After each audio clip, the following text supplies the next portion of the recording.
Bismillahirrahmanirrahim. Assalamualaikum warahmatullahi wabarakatuh.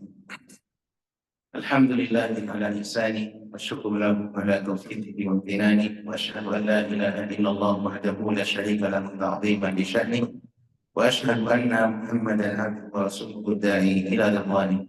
Allahumma shalli wa sallim alaihi wa ala alihi wa ashabihi wa ahwani. Teman-teman para hadirin yang kami hormati, malam ini kita lanjutkan kuliah kita masih berkaitan silsilah yang berkelanjutan dengan tema sebelumnya, yakni dengan topik bahasan mengenai persatuan, ya, bagaimana kita bersatu di atas kebenaran dan masing-masing kita wajib untuk menghindari perpecahan.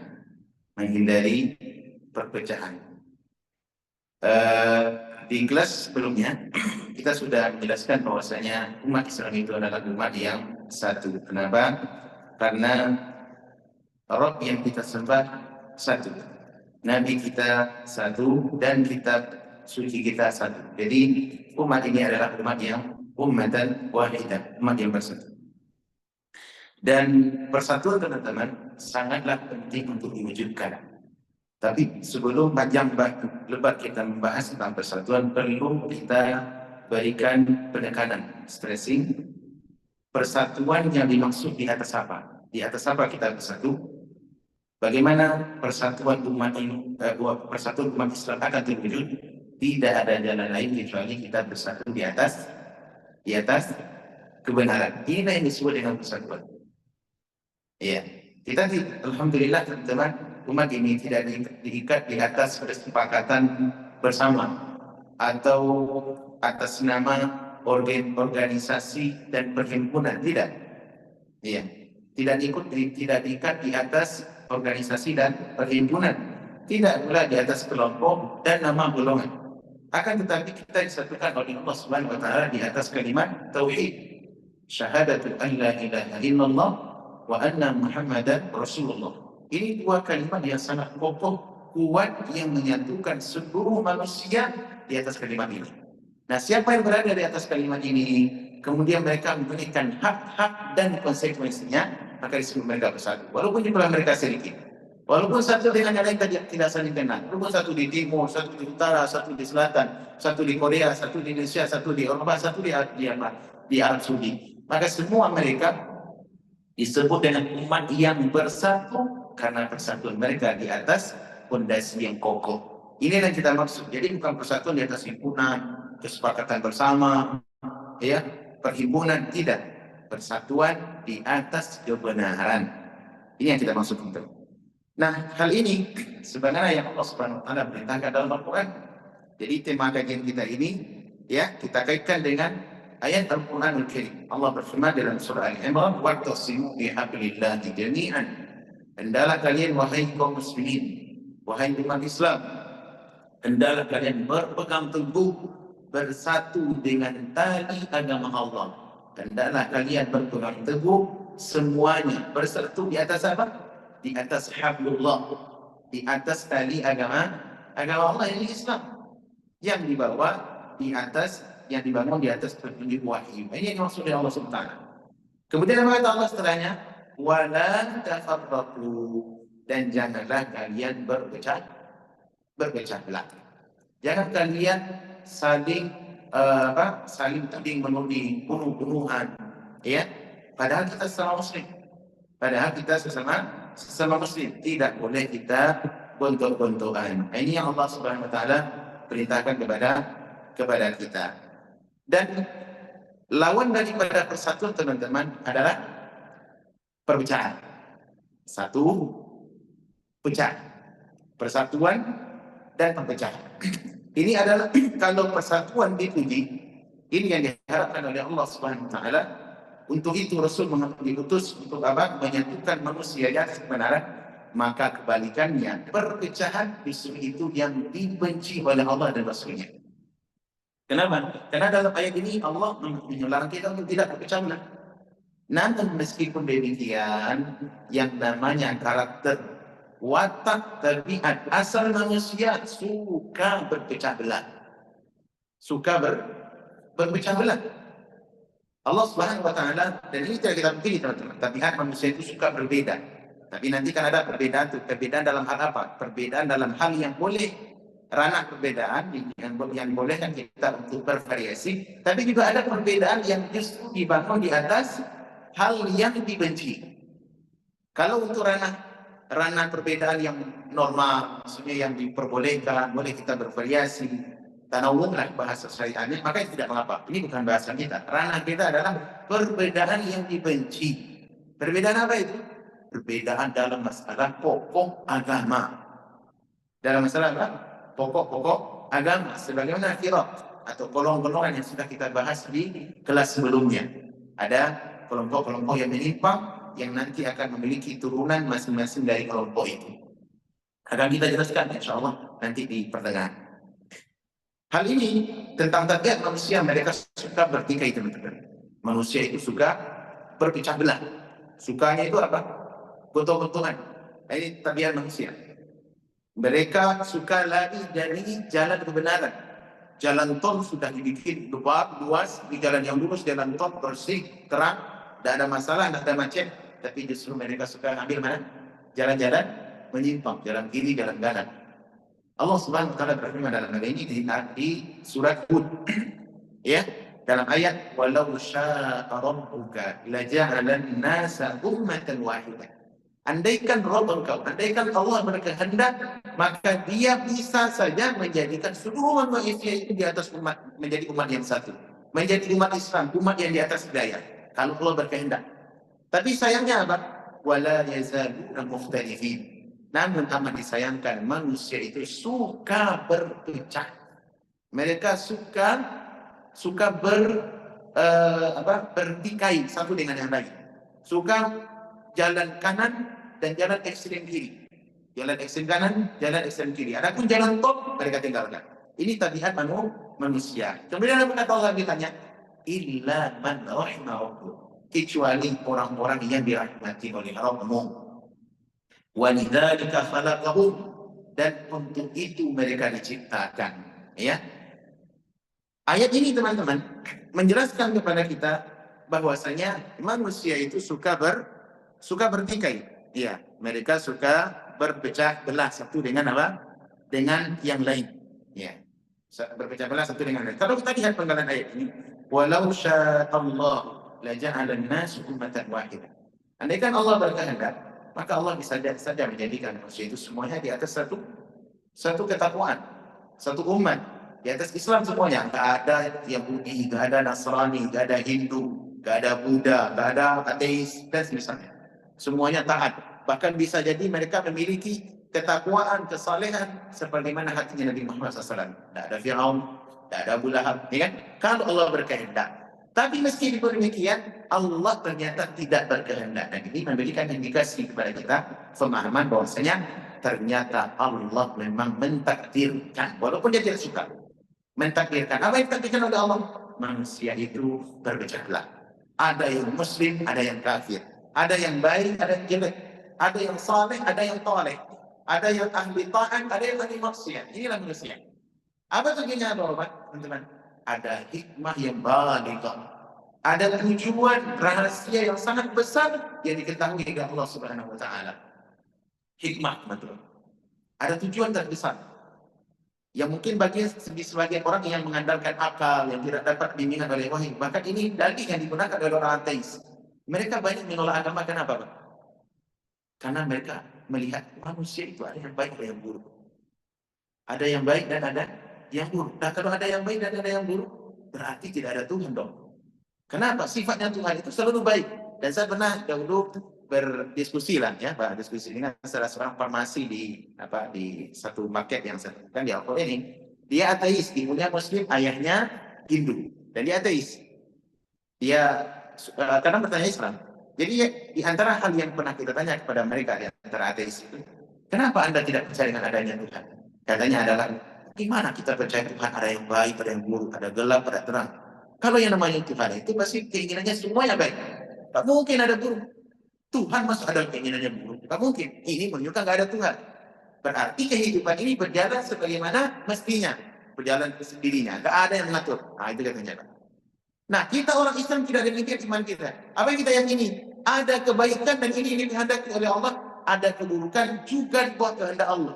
Namun kebaikan diridhoi, ada pun keburukan dibenci.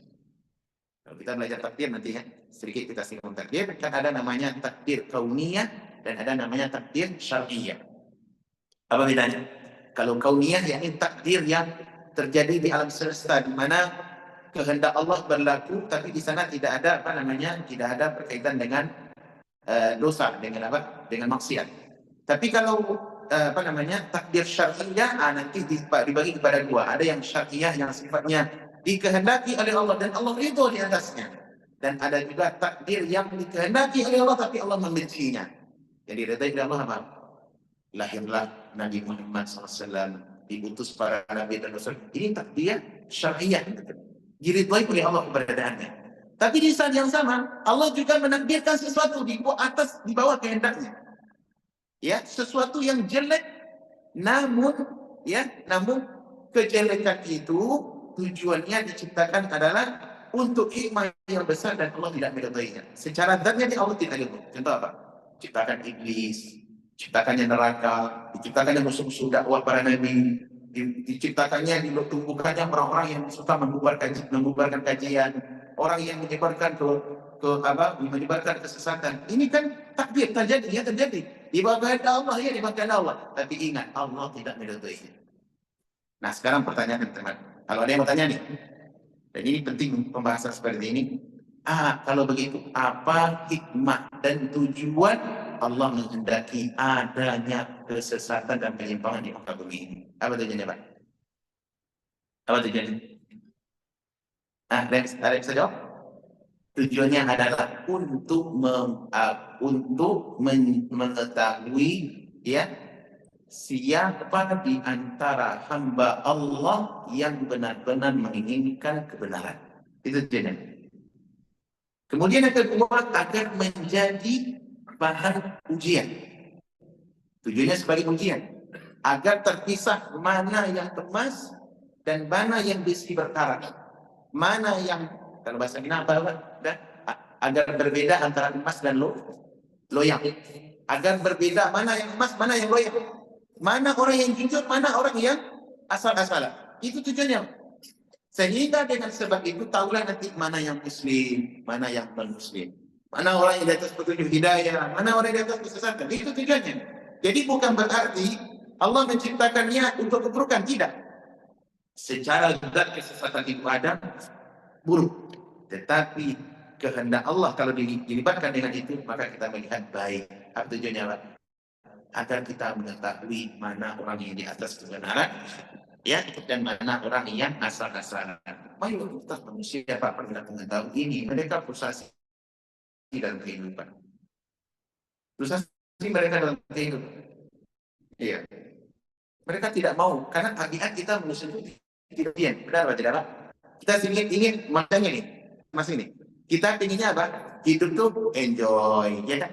Zona nyaman, makan cukup, tidur pulas, istri 4, gitu ya. Salari besar, tidak ada sakit, kemana pun kita bisa sampai. Itu yang kita inginkan. Kenapa? Itu tadi asal manusia. Gak mau manusia itu ujian.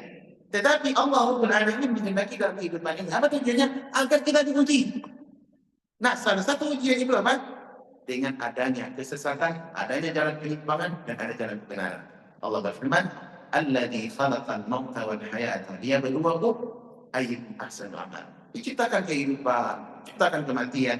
Tujuannya agar Allah tahu siapa yang paling baik, yang paling benar, yang paling tepat jalannya di antara kalian. Itu tujuannya. Nah, orang-orang kafir banyak tidak memahami ini sehingga mereka frustasi dalam kehidupan. Inilah rahasianya, Pak. Apa faktor terbesar yang menjadi penyebab diri?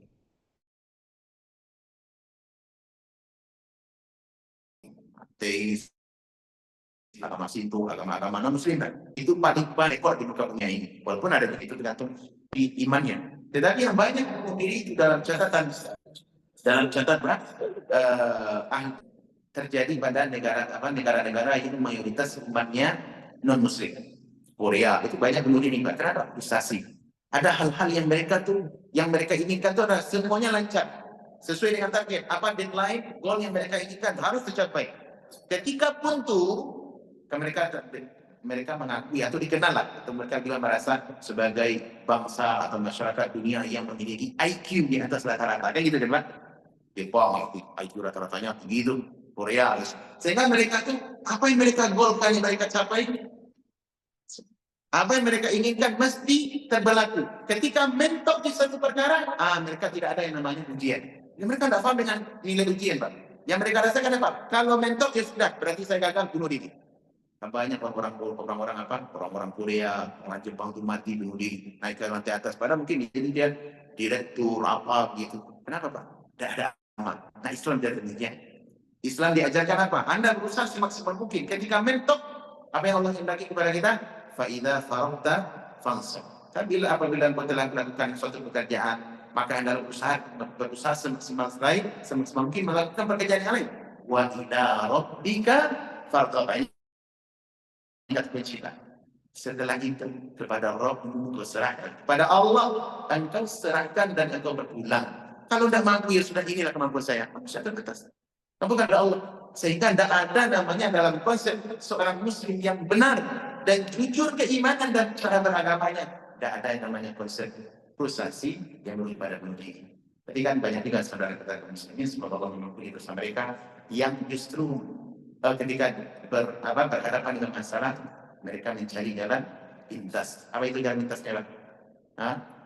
Baygon, gitu, minum baygon, boleh tidak? Baik. Nah, inilah teman-teman, manusia dikehendaki oleh Allah. Kalau Allah berkehendak, bisa jadi mereka menjadi muslim semua ya, tapi Allah tidak menghendaki hal yang seperti itu. Baik. Nah, kata Allah, Pak, wala yazaluna mukhtalifin. Manusia itu senantiasa mereka bertikai, ya. Mereka bertikai. Ya. Kondisi mereka tidak di satu keadaan, tidak di atas jalan poros dasar yang sama, tidak di atas jalan tol kebenaran, ya. Illa man rahimah rabbuk. Tapi di kebanyakan orang-orang yang bertikai itu ada orang-orang yang dirahmati oleh Allah. Siapa yang dirahmati itu oleh Allah, Pak? Yang dirahmati oleh Allah adalah orang-orang yang diberi hidayah kepada iman dan petunjuk sunnah Nabi yang mulia sallallahu alaihi wasallam. Itu untuk umat kita. Kalau umat dulu juga demikian. Yang beriman kepada Allah di atas tauhid, pokok hati mereka di atas tauhid, dan mereka membersamai nabi-nabi mereka. Umat Nabi Musa yang beriman, ini masuk ayat ini. Umat Nabi Nuh yang beriman kepadanya, masuk ayat ini.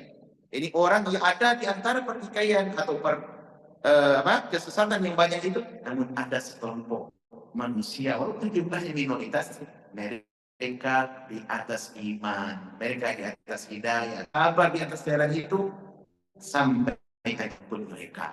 Ini yang maksudnya lama rahimahullah, kata Imam Qurtubi rahimahullah, yakni lakin man rahimahullah bil iman wal huda. Arti efikasnya adalah orang yang memiliki iman yang kuat, kemudian mereka berusaha menapaki petunjuk itu, ya. Dan itulah orang-orang yang tidak suka perselisihan. Mereka tidak mau keluar jalur, Pak, tetap ya jalur sabar, walaupun mungkin diintimidasi, difitnah, gelangi ini, gelangi itu, mereka kokoh di atas jalan itu. Baik. Kemudian walidzalika khalaq. Dan untuk itu manusia diciptakan. Nah, pertanyaan ini, apa maksud ayat untuk itu mereka diciptakan? Ini terjadi khilaf, ya, perbedaan pandangan di antara para ulama. Namun, di antara pendapat yang paling bagus yang saya lihat dari tafsir yang ada, itu pendapat Al-Imam Al-Qurtubi. Al-Imam Al-Qurtubi ketika menafsirkan ayat ini, ya, maka beliau mengatakan bahwasanya yang dimaksud dengan walidzalika, yaitu isim isyarat, untuk itu mereka diciptakan, apakah untuk berbeda atau untuk di atas petunjuk?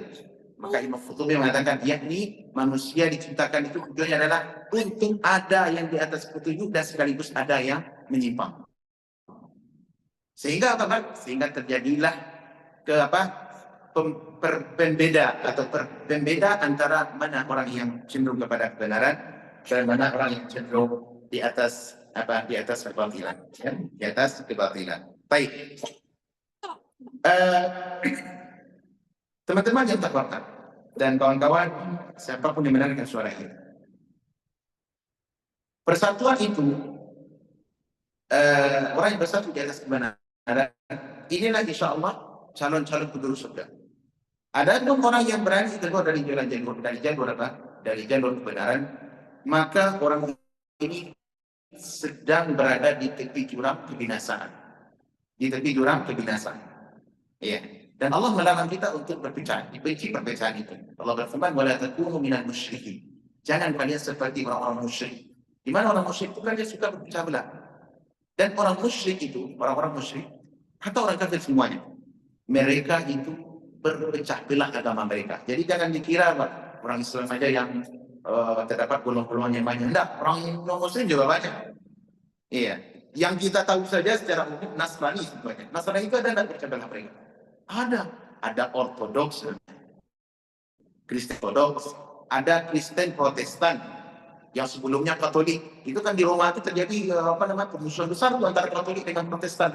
Katolik itu yang lebih lebih dia mengikutlah gitu. Tapi kalau Protestan agak cerdik akalnya sedikit, ya, agak cerdik akalnya sedikit. Banyak hal-hal yang keputusan Paus yang mereka tolak. Nah, berarti apa? Mereka berpecah belah, Pak. Dan Nabi SAW sudah mengabarkan hal ini. Iftaraqat an-nasara ala thintaini wa sab'ina firqah. Dan orang Nasrani, orang Kristen itu telah berpecah belah sebanyak 72 golongan dahulu. Itu dahulu, Pak. Belum lagi ini. 72 itu akan terus memberikan membelah diri. Satu golongan membelah diri menjadi banyak, beranak pinak, ya. Dan 72 itu adalah pokok golongan saja.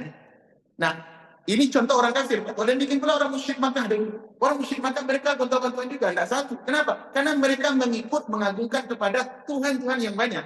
Di mana orang yang mengagungkan berhala Uzair, Hubal, itu nggak sama dengan pengikut berhala letak. Pengagung berhala letak itu tidak sama dengan berhala Uzza. Masing-masing membanggakan Tuhan mereka sendiri. Oh, Tuhan saya yang paling hebat. Oh, bukan letak yang lebih kuat, bukan Uzza yang mereka gontok-gontokan. Ini orang kafir. Maka Allah melarang dalam surah Ar-Rum ini, "Wala takunu minal musyrikin." Jangan kalian seperti orang musyrik. Apa sifatnya, Pak? Kata ayat berikutnya, "Minal ladzina farraqu dinahum wa kanu syi'an." Di mana mereka orang musyrik itu sifatnya adalah identitasnya. Perhatikan ini, teman-teman. Identitas orang kafir, orang musyrik, selain mereka bersekutukan Allah di dalam cara beragama mereka, minal ladzina farraqu dinahum, di mana mereka suka memecah belah agama. Ya, wa kanu syi'an, dan mereka itu gontok-gontokan satu kelompok dengan kelompok yang lain. Ya. Kemudian kullu hizbin bima ladaihim farihun. Nah, perhatikan ini. Di mana satu kelompok A pembela berhala ini merasa bangga, merasa lebih benar, merasa lebih tepat dibandingkan pengikut berhala yang lain. Ini kata saya Allah katakan. Maka umat ini, umat musyrik, dilarang jangan seperti orang musyrik. Jangan seperti orang musyrik. Namun apalah daya hendak dikatakan.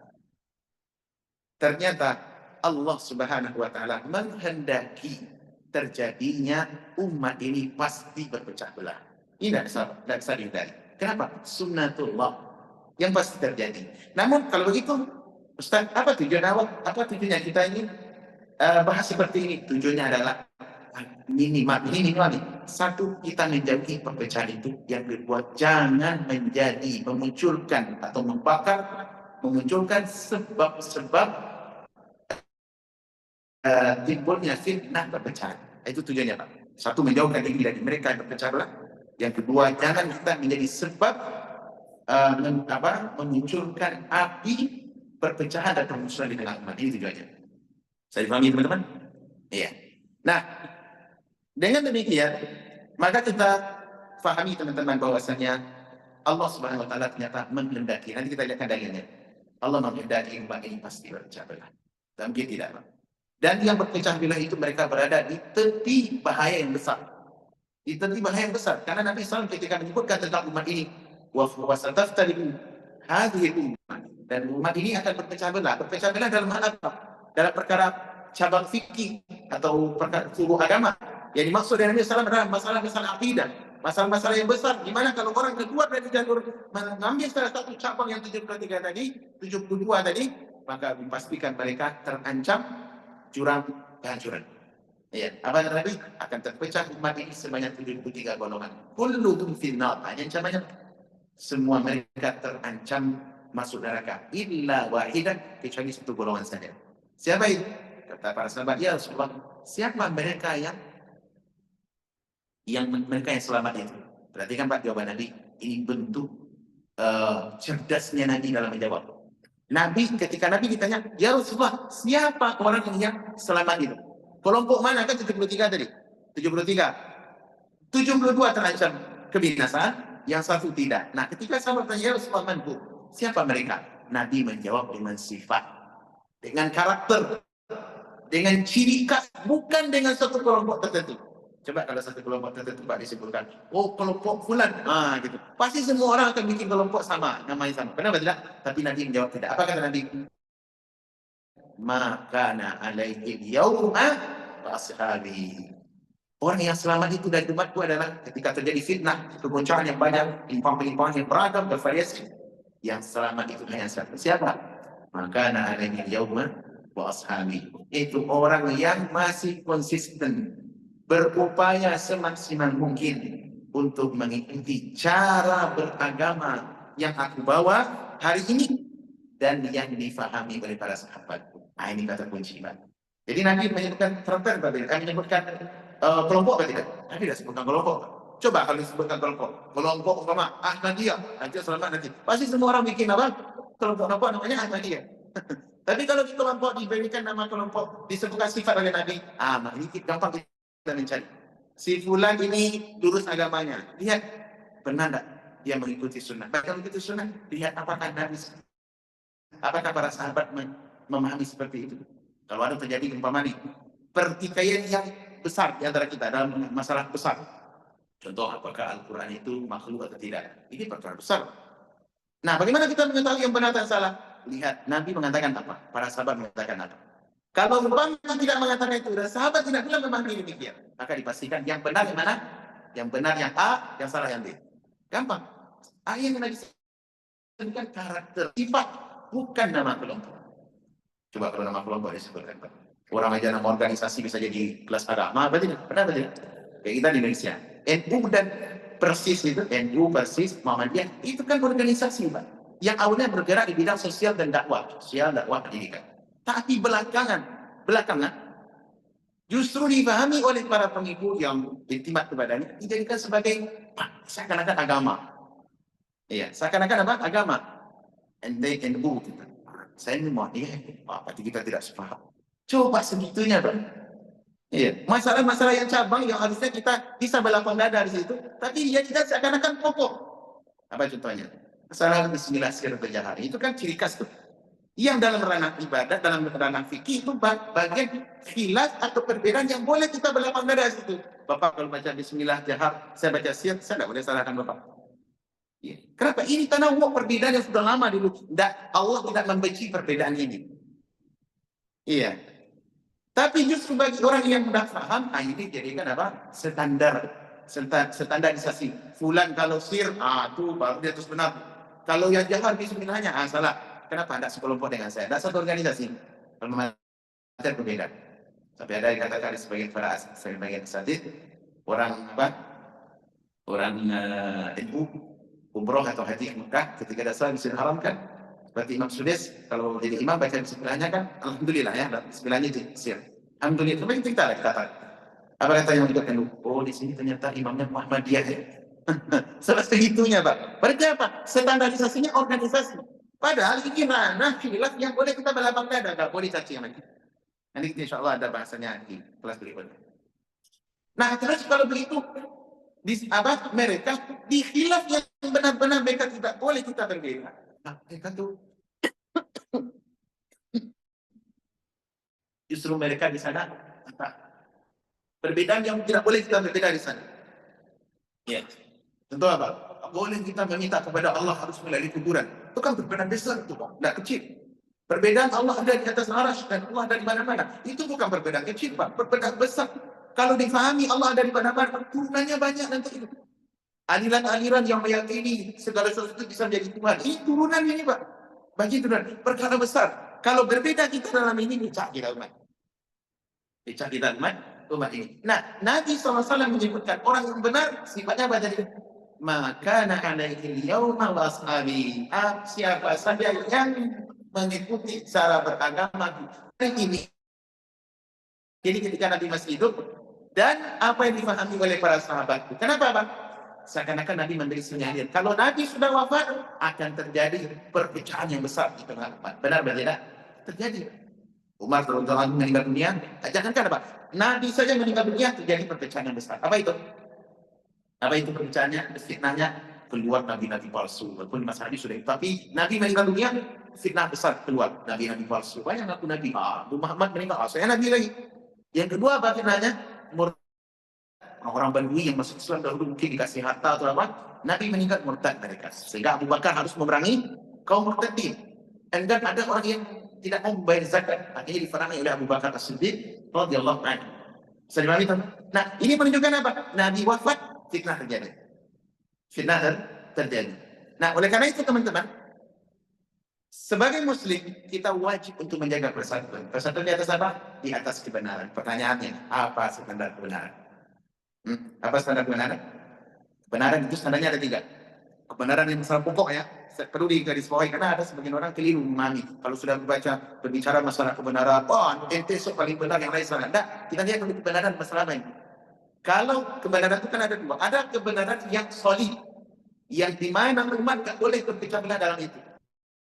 Dan ada yang kedua kebenaran yang sifatnya relatif. Apa sifat relatif? Furu'iyah. Cabang-cabang, ini kuno, ini tidak kuno, itu cabang tuh. Nggak boleh kita gontok-gontok dan itu. Tapi yang saya maksud kelas kita adalah perbedaan yang solid. Dimana kalau kita keluar dari satu pemahaman ini, maka akan terjatuh kita kepada salah satu dari yang dikabarkan Nabi tadi, kepada jurang atau tepi lembah kebinasaan. Baik. Apa standar kebenaran ketiga? 1. Orang yang mengambil agamanya dari Al-Quran. Yang kedua, orang yang mengambil agamanya dari sunnah yang sahih dari Nabi SAW. Sunnah atau hadis yang sahih, ada juga hadis tapi tidak sahih. Apa contoh hadis tersebut? Hadis palsu, hadis maudhu', hadis yang lemahnya bersangatan, atau hadis lemah tapi justru menantang berseberangan dengan usul-usul perkara-perkara yang sudah diterangkan oleh Al-Quran dan Sunnah dalam hadis yang sahih. Nah, itu tuh tidak termasuk. Ini maksudnya di atas sunnah yang sahih, di atas hadis yang sahih. Ini mengikuti Al-Quran, mengikuti Sunnah. Tapi kan kalau untuk 2 ini, saya kira semua kita sepakat. Benar tidak?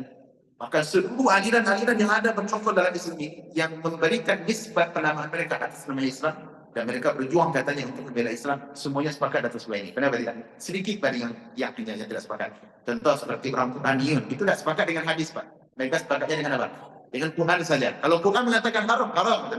Tapi Quran tidak mengatakan haram, tidak boleh diharamkan. Ada di Indonesia, salah satu pemimpin visa salah satu di Solo, ya tidak perlu sebutkan namanya, dia punya televisi itu dan tafsir, di mana kalau dia memberikan interaktif dengan jamaah, kemudian kita tanya jawab. Kalau ada yang bertanya nih, apa hukum makan anjing? Apa jawabannya, Pak? Kalau Anda mau nggak apa-apa, boleh aja. Ahli tafsir, Pak. Lah apa dasar Bapak? Al-Quran kan mengatakan anjing itu haram. Al-Quran ada menanyakan apa hukum makan tikus? Itu Al-Quran tidak menyatakan haram tikus. Dari mana kita mengetahui anjing itu haram, tikus itu haram? Dari mana, Pak?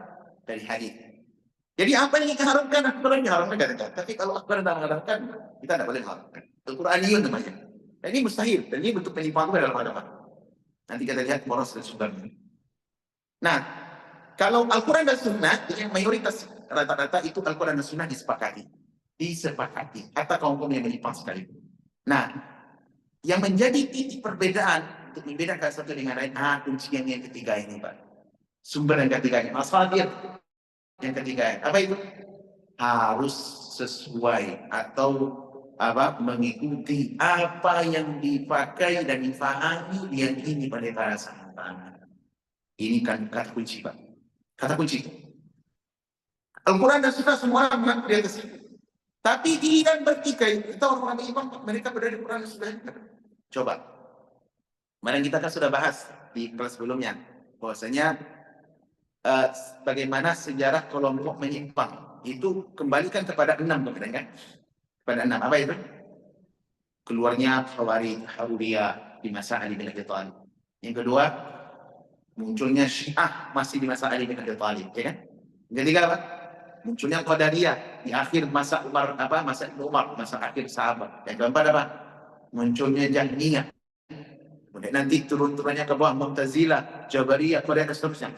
Dan ini sebagian para ulama seperti Al-Qurtubi rahimahullah dan yang lainnya, mereka mengatakan bahwasanya usul kesesatan itu ada 6.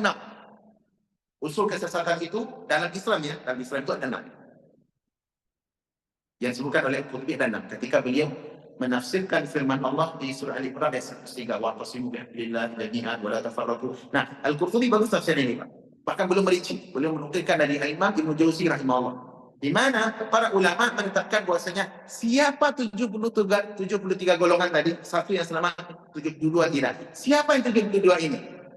Ibnu Jauzi dinukilkan dari Al-Qurtubi rahimahullah dalam tafsir beliau, mereka merinci siapa orang-orangnya. Di mana 72 tadi Pak kembali kepada 6 aliran penyimpangan yang besar dalam Islam, penyimpangan akidah. Yang ini mereka diancam.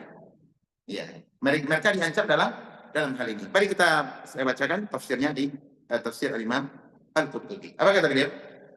Qala Abul Farad Al-Jauzi, berkata Abul Farad saya Imam Al-Jauzi rahimahullah. Apa kata beliau? Fa in qila hadhihi al-firaq al-ma'rufah, apabila dikatakan kepada engkau siapa yang dimaksud dengan 72 golongan tadi? Kan 73 nih.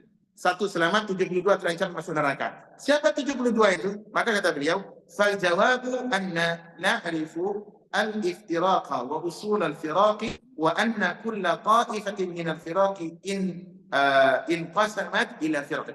Bahwasanya kita mengetahui golongan-golongan itu mereka memiliki usul. Di mana mereka memiliki usul, ada usul di mana 6 tadi mereka membelah diri anak-anak yang banyak ke bawah, sehingga nanti jumlahnya menjadi 72 golongan. Siapa yang 6 itu? Katalah wa illam nuhit bi asma'i firaq wa madhibiha faqad qarana usul firaq. Apabila menyebutkan nama-nama firaq dengan usul mazhab cara berpikir mereka, penyimpangan mereka, maka nampaklah bagi kita ada beberapa 6 usul, 6 kelompok. Yang pertama adalah Al-Haruriyah. Apa itu Al-Haruriyah? Apa itu Al-Haruriyah? Khawarij yang menyimpang di zaman Ali bin Abi Thalib sampai diperangi oleh Ali dan dia pun juga berhasil membunuh Ali. Haruriyah namanya. Haruriyah. Yang kedua adalah karena disebut Haruriyah karena dia berkumpul suka menyendiri, keluar dari Islam di kelompok kaum muslimin, ini menyendiri di sebuah daerah namanya Hawrah, sehingga kelompok yang intimat pada itu follower-followernya disebut dengan Haruriyah, jadi orang-orang yang Khawarij. Yang kedua adalah kata beliau wal Qadariyah, ini orang-orang yang menolak qadar, takdir. Yang ketiga adalah wal Jahmiyah yang intimat kepada Jahm bin Safwan, sebagaimana yang kita sebutkan dalam masa lalu. Jahm bin Safwan itu adalah tokoh yang cerdas, tapi kecerdasannya Allah takdirkan membawa apa? Kesesatan. Akhirnya dia membuat keyakinan yang aneh, bahwasanya Al-Quran makhluk dan segala macamnya, yang turun-turunannya. Akhirnya dia disembelih oleh oleh Khalid Al-Qusairi Al-Qasri, ya. Katakan waktu itu di hari Lebaran, pergilah kalian pulang setelah salat Idul Adha untuk menyembelih 99 kalian, dasarkan pulang untuk menyembelih 9 saya. Maksudnya zaman Jahm bin Safwan disembelih, dibunuh, diperkotakan kepada orang banyak. Kenapa? Karena membawa pemikiran yang berbahaya dalam Jahmiyah. Golongan ketiga dengan turunannya. Yang keempat adalah wal-murji'ah, orang yang bermudah-mudahan dengan maksiat, di mana amal itu tidak ngaruh, Pak. Tahu sedikit ya, kan? Murji'ah apa itu? Orang yang pengaruh amal itu tidak berpengaruh pada iman. Di mana orang yang melakukan taat dengan maksiat sama saja. Orang bahkan pelaku maksiat pun bisa sama imannya dengan iman malaikat. Bermaksiat Pak, zina, curi, bermaksiat, besar-besar, bunuh orang, itu nggak ngaruh kepada iman. Bisa saja imannya seperti iman malaikat, sederajat dengan Nabi. Nah ini kan belakang banyak Pak pengaruhnya. Pengaruh kalau kita lihat ya, banyak orang-orang yang mengklaim, Pak jangan lakukan itu Pak. Lah, jangan rokok Pak. Rokok ini nggak apa-apa dibandingkan dengan salat saya. Nggak ngaruh beriman. Saya pernah menemukan itu. Ada seseorang saya temukan di pasar merokok, dan itu anak-anak terganggu. Saya bilang, Pak jangan merokok, ini anak-anak banyak. Dan dia Anda muslim tidak? Ya saya muslim. Lah tapi katanya, rokok ini tidak ngaruh beriman. Dibandingkan sholat saya, dibandingkan iman, tidak ngaruh. Maka kita katakan, andaikan kejujuran iman Anda benar, pasti akan ada kemana hati yang memerintahkan Anda untuk sholat, yang mengajarkan Anda sholat. Allah dan Rasulnya melarang rokok. Benar tidak? Maka jangan merokok. Itulah, tidak ngaruh. Demikian juga sebagian orang, jilbab itu yang penting hati. Itu kan ada kan Pak? Ini ngaruhnya dari ini Pak, Murji'ah. Di mana dia tidak mempengaruhi, tidak maksiat, tidak memberi tidak memberi pengaruh kepada mereka. Kemudian yang berikut, yang kelima adalah Rafidhah. Apa itu Rafidhah? Syiah. Yang menolak Yang menolak ketaatan kepada kepada Rasulullah SAW. Di mana mereka menyimpang dengan penyimpangan yang sangat jauh. Sebagaimana yang kita pahami, Syiah Rafidhah. Iya. Atau mereka Al-Quran ini mereka tidak percaya. Walaupun mereka mengklaim iman kepada Al-Quran, tapi Al-Quran yang mereka ini bukan Al-Quran versi kita, tapi versi mereka. Ada namanya Quran atau Alkitab namanya Fatimiyah. Iya, Mushaf Fatimiyah. Itu lebih kurang Pak, mungkin 2 kali tebalnya Al-Quran kita. Di mana katanya tidak ada satu pun huruf dalam Al-Quran yang ada di dalam Al-Quran mereka yang ada di Al-Quran kalian. Dan mereka meyakini Al-Quran itu telah terjadi tahrif, perubahan. Ini akidah Syiah. Dan ini muncul di masa Di masa Ali bin Abi Thalib. Ketika dibawa oleh siapa? Abdullah bin Sabah. Iya, Abdullah bin Sabah ketika menyatakan anta huwa, engkau adalah dia. Engkau adalah dia. Sama maksudnya kata Ali, wa innakum celaka engkau. Man ana? Siapa saya? Anta huwa, anta rabbuna. Engkau adalah Tuhan kami.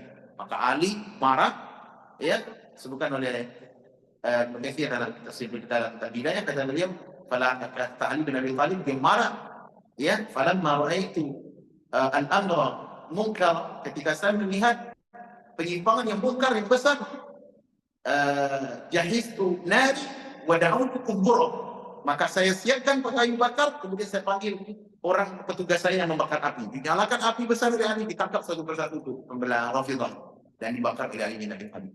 Ini firqah yang kelima. Dan yang keenam kata Al-Qurtubi rahimahullah dalam tafsir beliau, yakni Al-Jabariyah.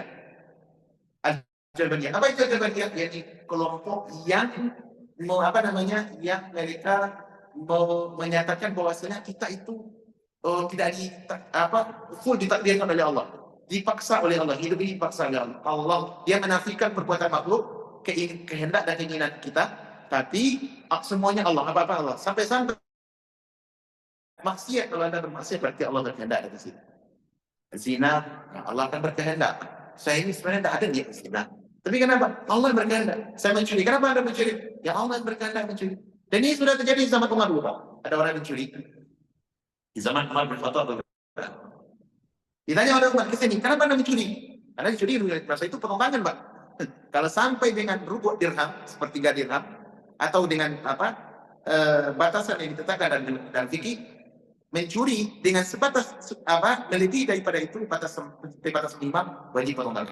Allah berfirman dalam Al-Quran, wasariqatu faqta'u aydiyahuma jazaa'an bima kasabat nakala min Allah. Pencuri laki-laki dan pencuri perempuan, maka wajib dipotong tangannya sebagai balasan dari sisi Allah. Dipanggil oleh Allah, kenapa Anda mencuri?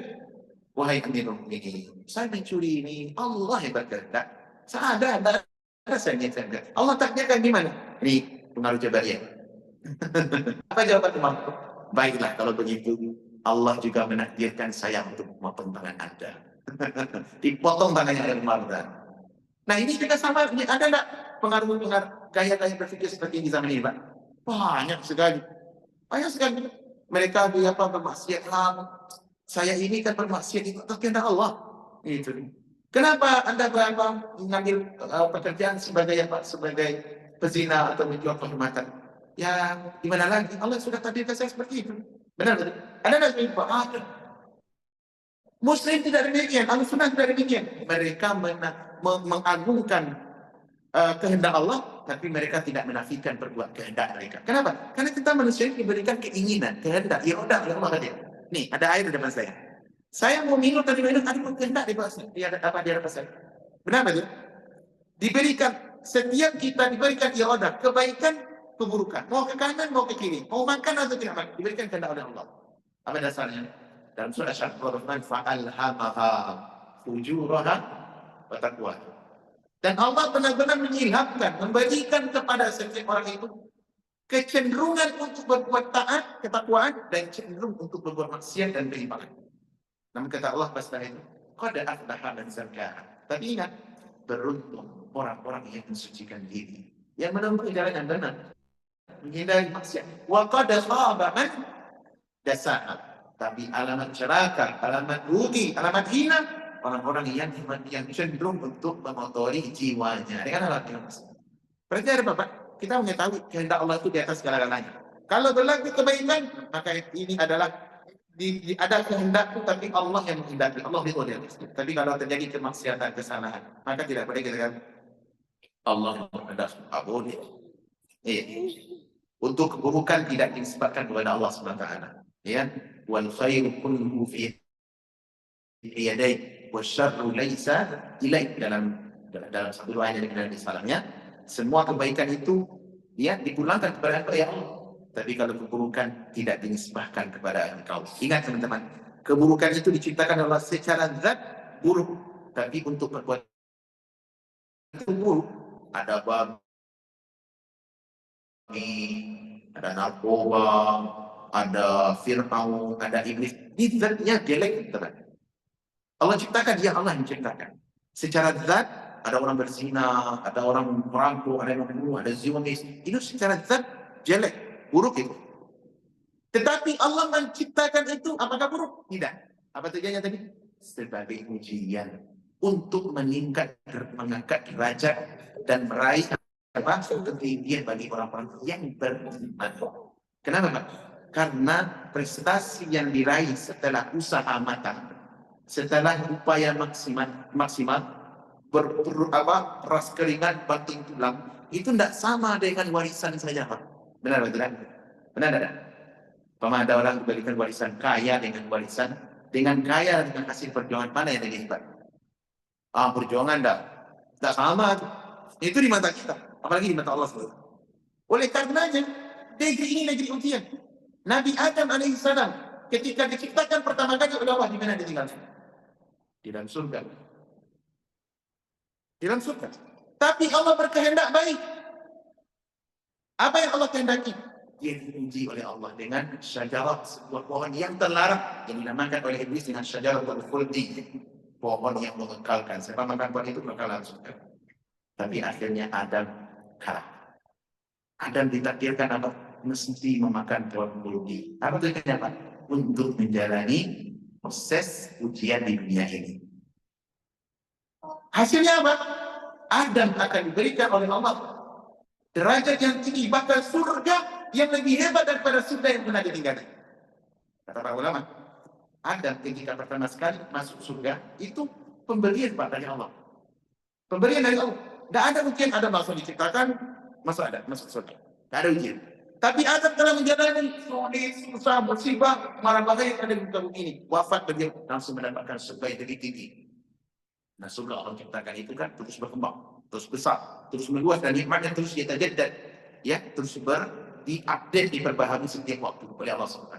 Nah, surga yang ditinggali oleh Nabi Adam sebelum dia dididik, dengan pertama kali ditinggalkan dalam surga, dengan surga yang akan ditempati nanti dengan anak-anak cucunya yang beriman, itu berbeda nilai dan kualitasnya. Kalau dulu mungkin ekonomis bahasa kita pendekatan ya, pendekatan dulu ekonomis, sekarang nanti akan ditempati menjadi surga yang VIP di atas. Saya pahami teman-teman. Demikian pula itu. Oleh karena ujian ini, apa tujuannya? Untuk membedakan mana yang emas dan mana yang loyang, mana mutiara yang berharga dan mana yang muslim. Itu tujuannya. Saya pahami. Maka dari itu teman-teman, yang perlu kita pahami bahwasanya kewajiban kita adalah bagaimana setiap muslim berupaya untuk berada di atas persatuan kebenaran.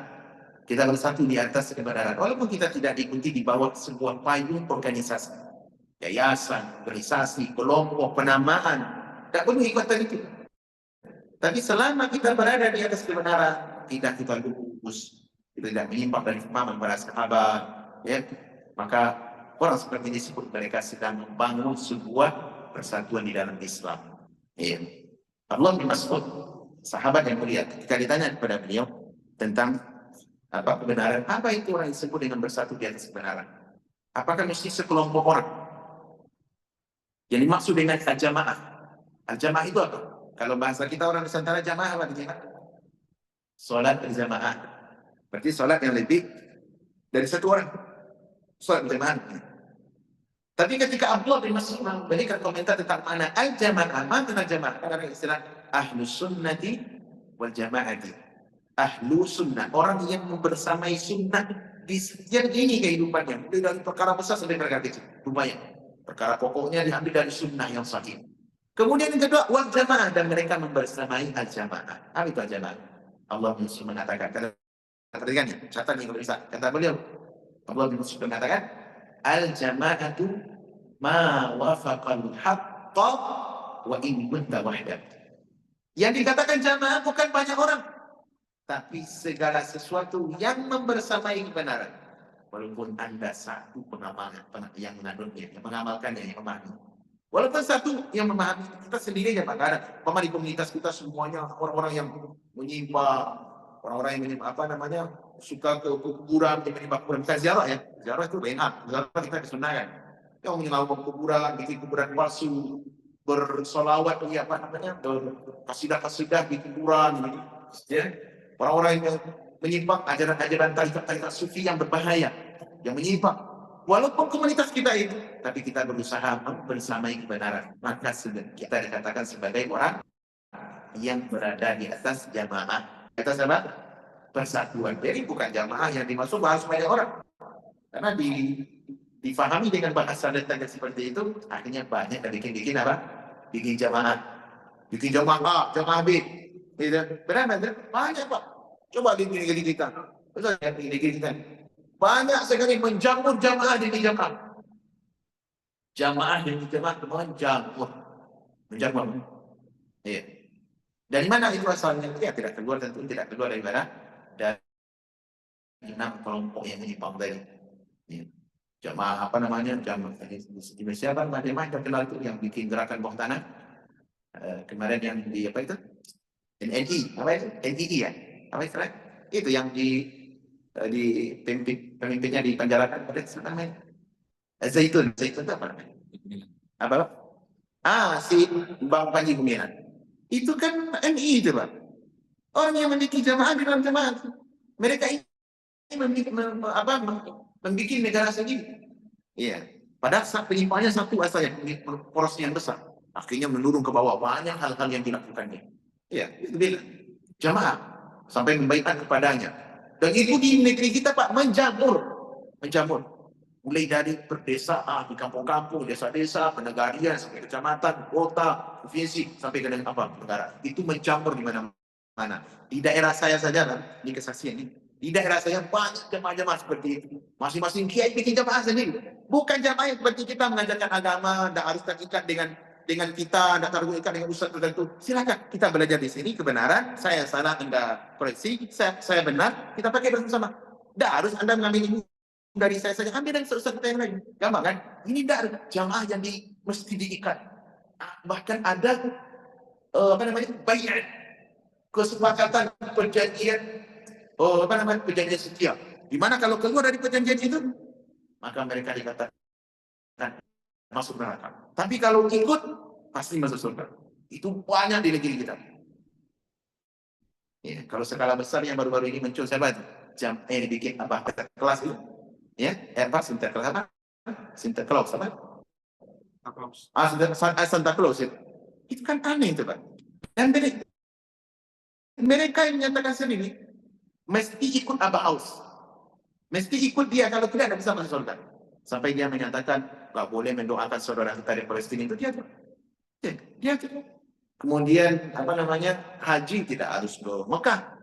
Ini kan bikin dia Bang. Dan mereka memberikan doktrinisasi kepada jemaah-jemaah, mesti ikut apa. Kalau nggak ikut apa, mustahil masuk surga. Kalau nggak ikut apa, nanti apa namanya, mudah masuk surga. Nah, ini contoh sampel Pak, dan yang kenapa saya sebutkan ini yang kecil-kecil saya sebutkan, karena ini sudah sampai ke taraf internasional dan taraf nasional, sedang bikin kajian bermakna di Masjid Istiqlal, dan itu ditonton awal yang tukang yang gitu, dan bisa pengaruh. Ternyata ini masuk surga ya. Ya sudah, kita intimidasi di sana, jadi follower, kenapa tidak? Ya, kabarnya mereka mesti membayar apa, uang bulanan kepada apa, pada tokoh-tokohnya. Alam melihat teman-teman, inilah bentuk penyimpangan-penyimpangan yang dibenci. Dan kita diharamkan untuk mengikuti mereka. Apalagi membela mereka. Walaupun tidak ikut, tapi membela, tak boleh. Karena pembelaan itu ada persetujuan, walaupun Anda tidak masuk di bidang di lingkaran mereka. Pembelaan, Pak, itu terhitung dalam agama kita. Ada sifat ridho saja, dan ada pengingkaran di dalam hati, maka kita jatuh kepada mereka. Dihitung dengan dosa bersama mereka. Nabi SAW mengatakan apa? Man ra'a minkum munkaran falyughayyirhu biyadihi. Siapa saja melihat kemungkaran di mata kalian, nampak itu mungkar, ingkari dengan tangan, tak mampu dengan lisan, tak mampu apa? Dengan hati. Wa dzalika adhaful iman. Itulah selama-lama iman. Apa maksud mengingkari dengan hati? Saya tidak setuju dengan perbuatan itu. Dan saya berlepas diri dari perbuatan ini, kapan pun jangan kita apa? Jangan kita kapan pun kita dakwahkan, sampaikan kebenaran. Kalau umpama sekarang di media sosial, bikin cek di bawah, kan ada kolom chat itu, bikin ini ada kekeliruan, yang benar seperti ini. Hati-hati Pak dengan keriduan. Jangan tidak dia Pak, hatta segelas jempol subscriber, apa namanya? Itu kalau di apa Facebook atau di YouTube kan ada apa namanya, jempol tuh, yang ini dan yang ini. Anda taruh ini, itu ditanya tuh Pak. Jangan main-main. Ini dipertanyakan dalam agama kita. Oleh karena ketika kita melihat di media sosial, sekarang kita bisa melihat ketika melihat kemungkaran seperti itu, pasti ada benci dengan hati. Bukan benci fisik orang beda, tapi benci kepada apa? Firqah, kelompok yang menyimpang yang diadakan dalam agama. Nah ingat Pak, penyimpangan itu bisa jadi satu. Nanti satu penyimpangan akan mengajak penyimpangan yang lain. Akan mengajak apa? Penyimpangan yang lain. Itu pasti Pak. Al-kufru tunadi di buktiha. Sebenarnya kata para ulama. Satu kekufuran, satu maksiat akan memanggil maksiat-maksiat yang lain. Benar atau tidak? Kalau kita lihat penyimpangan yang kecil-kecil itu sumbernya ada yang besar tadi. Atau ada orang yang mengagungkan imam-imam tertentu sampai ditarafkan sebagai taraf dewa, taraf nabi gitu kan, taraf Tuhan seperti orang Syiah. Itu penyimpangan besar itu Pak. Turunannya banyak. Apa turunannya? Ada mut'ahnya, ada zikir bersorak-soraknya, ada nanti pukul-pukul badan, ada kasidah-kasidahnya. Itu kan cara beribadah orang Syiah. Itu penyimpangan di bawah ini sumbernya satu tadi. Apa itu? Mereka menolak Rafidh yang menuhankan Ali. Penyimpangan kecil di bawah itu hanya pembelahan diri yang dimana intinya satu. Karena Qurtubi ketika menyebutkan 6 firaq tadi, Rafidhah, Jahmiyah dan seterusnya, maka 6 ini membelah diri sehingga menjadi 72. Di mana Qurtubi menyebutkan lengkap nih Pak, nama-namanya. Jahmiyah melebarkan diri menjadi 12 kelompok, bukan nama-nama yang Qurtubi. Kemudian Qadariyah membelah diri menjadi 12, ya, sehingga lengkaplah jumlah mereka menjadi 72. 6 kali 12 berapa?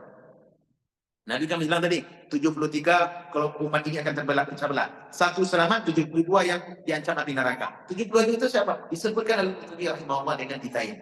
Nah, di mana usulnya 6, membelah diri masing-masing menjadi 12. 6 kali 12 berapa? 6 kali 10? 60. 6 kali 2? 12. 60 tambah 12 berapa? 72. Pas, sesuai penelitian daripada para ulama kita. Ini mereka terbuat satu dengan istiqrah, dengan tatabbuh, dengan pengamatan. Bahwasanya ini ternyata masing kelompok ini membelah diri. Bukan mazhab ya Pak ya. Perhatikan, 72 ini tidak ada masuk mazhab. Oh mazhab Imam Ahmad, mazhab Syafi'i. Tidak, ini mazhab fikih ini. Yang pembicaraan para ulama adalah mazhab aqidah. Penyimpangan yang rusak aqidah. Bukan mazhab itu lapang loh. Misalnya rahimahullah menyatakan masalah mazhab itu lapang. Kalau masalah aqidah ini yang berbahaya. Boleh kita toleransi di sini. Nah, jadi kebenaran yang harus kita bersamai yang mana? Kelompok yang kita bersamai mana? Kelompok yang membersamai kebenaran. Ini tugas kita. Iya. Dan hendaklah masing-masing kita berusaha untuk menjauhi penyimpangan. Apapun bentuknya. Penyimpangan ya. Apapun bentuknya. Walaupun dia menggelar namanya kelompoknya, ada syekhnya, ada fulannya, maka itu tidak boleh kita benarkan. Tidak boleh kita benarkan.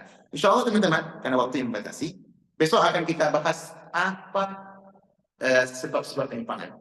Nah, ini penting sekali. Ya, ulasan dari kelas ini besok akan kita bahas dengan tajuk apa sebab-sebab penyimpangan terjadi di umat ini. Apa cikal bakalnya apa? Agar kita bisa menjauhinya. Insya Allah di kelas ini. Allah Ta'ala alam. Kalau masih ada waktu, buat 3 menit kita silakan. Kita ada yang menambahkan. Dan mau tanya silakan. Fadhal, kalian soal?